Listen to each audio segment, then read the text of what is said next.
Okay, so you know that feeling you get right when you're like torn between wanting to do things your own way, make your own choices, be your own person, but then there's this other voice, like deep down saying, hey, maybe mom and dad have a point. Yeah, totally. And that's actually what we're going to get into today, that whole back and forth that teenagers go through when it comes to obeying their parents. Exactly, and we're going deep with this one. We found this piece of writing that's really interesting. It digs into not just why it's hard to follow the rules as a teenager, but also why it can be surprisingly good for you. Right. It goes way beyond just the surface stuff, like avoiding getting grounded. Yeah, this gets into like the big picture of what's happening when parents are setting boundaries and giving advice. So what we want to do today is pull out the stuff that's actually useful for you, the listener. Right. So you can maybe navigate these teenage years with a little less, well, conflict. Less drama, less stress, less feeling like you're butting heads all the time. Okay, so first things first, why is it that obeying your parents can feel like climbing Mount Everest when you're a teenager? I mean, from the outside, it seems so simple, but on the inside, it can feel like every cell in your body is rebelling. Well, if you look at what's happening in adolescence, there's this huge drive towards something called individuation. That's just a fancy word for becoming your own person. Your brain is basically wired to push for independence, to test limits, to prove what you can do. And that can clash pretty hard with parental rules and expectations. Right. It's like they just don't get it. It's like they're speaking a totally different language. And you know what? This piece we've been reading even talks about that generational difference. It really does. It's like they grew up on a totally different planet. It's true. I mean, they came of age in a totally different world. The social norms were different. The tech was different. Even just the way people communicated was different. So like when they set rules about screen time or being on social media, their whole perspective is just so different from yours. Exactly. And it can make those rules feel completely out of touch with your reality. Okay, but then this piece takes a really interesting turn. It talks about how actually listening to your parents and following their lead can actually help you become wiser. It even quotes a proverb or something about how fools ignore discipline or something like that. Yeah. So how does that translate to real life? So think about it this way. Parents, they've got this whole treasure chest of life experience, even if it doesn't always feel relevant right now. Their advice, even their discipline, it often comes from a place of wanting to protect you from making the same mistakes they made or that they've seen other people make. It's like that whole, they've been there, done that thing, right? Exactly. And the source actually quotes Proverbs chapter 1, verses 7 through 9. It says that the fear of the Lord is the beginning of wisdom. And then it goes on to say, heed your father's instruction and do not forsake your mother's teaching. So it's connecting that idea of respecting your parents and learning from them to developing wisdom and good judgment. So basically your parents might actually know a thing or two.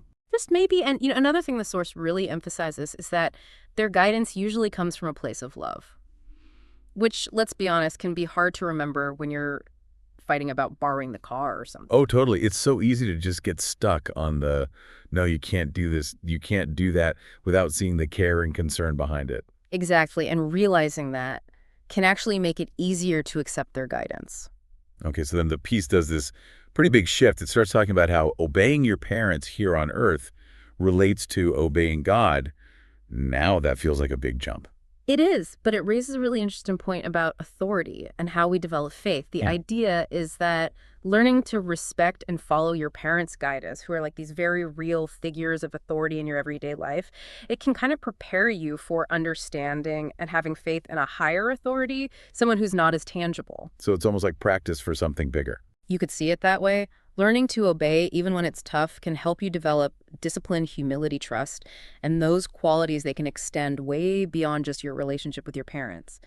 The source suggests that this kind of practice can help you recognize and respond to a larger sense of purpose in your life. Okay, so we talked about how obedience isn't just about following rules. It can actually help you grow and develop in some pretty important ways. But the piece also gets really practical. You give some actual advice on how to actually obey your parents. And the first one is listening. It sounds obvious, but what does it really mean to truly listen to your parents? The key here is to go beyond just hearing the words that are coming out of their mouths. You have to actually engage with what they're saying. You have to try to understand their perspective, why they have the rules or advice that they do. So don't just wait for your turn to talk, basically. Right. Don't just sit there rehearsing your arguments in your head. You might be surprised by what you hear when you actually pay attention and try to see things from their point of view. It could help you find some common ground at least. Exactly. And the next tip is about showing respect. And the piece actually calls out the classic teenage eye roll. Oh, yeah. Everyone knows that one. It's such a perfect image, Yeah. right? But the point is that even if you totally disagree with what your parents are saying, showing them respect will make the whole conversation way more productive. The source says it's okay to ask questions, to ask for clarification, even to respectfully disagree, but the way you do it makes all the difference. So a calm conversation is going to get you further than yelling and slamming doors. Exactly. A respectful question is much more likely to be heard than a sarcastic comment. Right? It's about building a bridge, not a wall. And the next tip is about patience. You have to remember that your parents aren't perfect. They make mistakes too. They do. And the source makes a good point about that. It says that parents are human beings. They have bad days. They don't always handle things the right way. And if you're holding on to these unrealistic expectations of them, or if you're constantly focused on their mistakes, it's just going to create tension and conflict. It's like they're always saying to us, right? Everyone makes mistakes. Exactly. So learning to be patient and understanding with them, just like they hopefully are with you, that can really help build a healthier relationship. And you might even learn something from seeing how they handle their own imperfections. That's a good point. You can actually turn their mistakes into lessons for yourself. Okay, the last practical tip is about communication.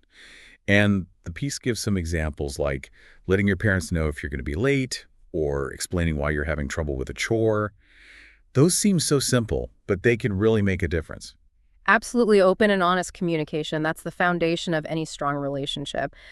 The source talks about how the more you keep your parents in the loop about your life, your plans, your struggles, even your social stuff, the more trust you build. And the more responsibility you show. Right. It shifts the whole dynamic away from them having to constantly check up on you and towards a more like teamwork kind of approach. So it's not just about blindly following rules. It's about actively working with your parents in a way that's respectful, communicative, and understanding. But, the piece does circle back to that idea that it takes effort. It does true obedience, the kind we've been talking about, where you're listening respectfully, you're being patient, you're communicating openly. That takes real effort, and it's not always going to be easy.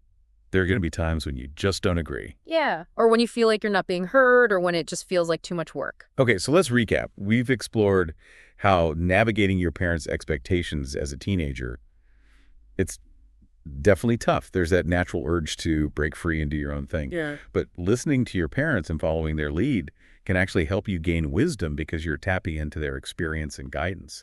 We also talked about that connection the source makes between your relationship with your parents and your understanding of faith, how learning to respect and follow their guidance can actually be practice for trusting in something bigger than yourself. And we went through some very concrete things you can do to make this whole process easier. Making a real effort to listen, showing respect, even when you disagree, having patience with your parents, knowing they're not perfect, and most importantly, keeping those lines of communication open and honest. All of that together can contribute to a more positive and understanding relationship with your parents during these crazy teenage years, and hopefully lead to less conflict and more respect between you. So as you continue to navigate this whole relationship with your parents thing, really think about what we've talked about today. And here's something to chew on as you go. The source makes a big deal about how learning to deal with your parents' guidance is like a foundation, a starting point. So think about this. What other areas of your life could benefit from that same kind of mindful, respectful engagement with authority figures or people who have more experience than you? It's something worth thinking about. Definitely. That's all for today's deep dive. Thanks for joining us. See you next time.